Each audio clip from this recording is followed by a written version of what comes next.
పల్నాడు జిల్లా కుర్చాల నియోజకవర్గంలో వినాయక చవితి ఏర్పాట్లపై డీఎస్పీ జగదీష్ పలు సూచనలు చేశారు. వినాయక చవితి సందర్భంగా ఈ యొక్క సంవత్సరం నుంచి కూడా ఏపీ సర్కారు నూతనంగా గణేష్ ఉత్సవ్ .net అనే వెబ్సైట్ని ప్రారంభిస్తుందని తెలిపారు.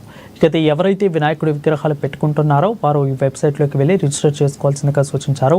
ఫైర్ అండ్ ఎలక్ట్రిసిటీ డిపార్ట్మెంట్ నుంచి అనుమతి తప్పనిసరి అని స్పష్టం చేశారు. అలాగే డీజేకి అనుమతి లేదని అన్నారు. నిబంధనలకు విరుద్ధంగా ఎవరైనా ప్రవర్తిస్తే వారిపై చట్ట ప్రకారం చర్యలు తీసుకుంటామని డీఎస్పీ జగదీష్ తెలిపారు. నేను మాట్లాడడానికి గల కారణం ఈ గణేష్ ఉత్సవాలు ఏవైతే ఉన్నాయో దాని రిలేటెడ్ ఇంతకుముందు పర్మిషన్లు తీసుకోవడానికి ప్రతి ఒక్కరు కూడా ఎవరికి వాళ్ళు ఇండివిజువల్ గా పోలీస్ స్టేషన్ కి వచ్చి అట్లా పర్మిషన్ పెట్టుకునే వాళ్ళు ఈ పందిర్లు పెట్టుకోవడానికి.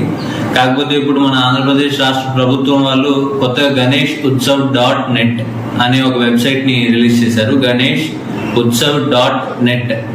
సో ఆ వెబ్సైట్ లోకి వెళ్ళిన తర్వాత మీరు అప్లికేషన్ రైజిస్టర్ చేసుకోవచ్చు.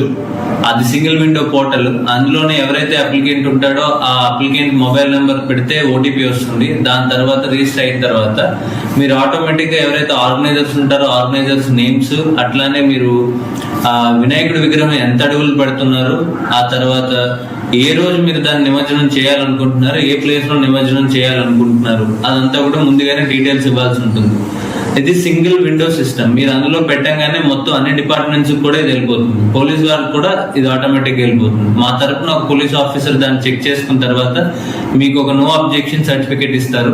నో అబ్జెక్షన్ సర్టిఫికేట్ ని మీరు మళ్ళీ ఇదే వెబ్సైట్ లో మీ మొబైల్ నంబర్ తో లాగిన్ అయ్యి ఒక క్యూఆర్ కోడ్ డెవలప్ చేసుకొని పెట్టుకోవచ్చు. ఆ క్యూఆర్ కోడ్ ని మీరు ఆటోమేటిక్ గా మీ పందిరి దగ్గర స్టిక్ చేయాలి.